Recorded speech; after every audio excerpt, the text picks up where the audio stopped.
Боксеры из Северной Осетии стали призерами чемпионата СКФО. Соревнования проходили в Грозном в начале октября.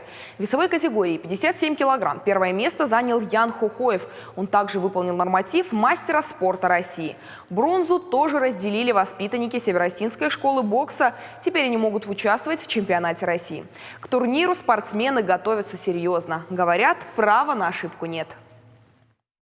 Боксер красного угла Ян Хохоев, Республика Северная Осетия. С триумфальной победы Яна Хохоева прошло немного, но времени расслабляться нет. Он одолел соперника весовой категории 57 килограммов. Чемпионат Северного Кавказа по боксу собрал лучших спортсменов. В первом бою я встречался с черкесом, победил. Второй бой с чеченцем.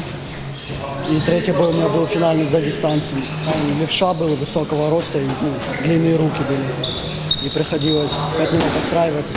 Из Грозного республиканская команда по боксу привезла 3 медали. Азамат Кодзаев и Тигран Сагаян завоевали бронзу. Самое время провести работу над ошибками и начать усиленную подготовку к первенству России. Рассечение залечилось, проведем работу над ошибками и будем готовиться к первенству России. Пройдет в Оренбурге. Для тренера Игоря Дзагоева эта победа не менее значимая. Признается, все трое ребят выступили на высоком уровне. СКФО считается в России, чемпионат СКФО – это один из сильнейших регионов. Мы не можем быть недовольны, ребята хорошо выступили. Чемпионат России по боксу пройдет в ноябре. По итогам первенства будет сформирован состав национальной сборной для участия в Олимпийских играх. Они пройдут в Токио. Из-за пандемии коронавируса соревнования перенесли на 2021 год.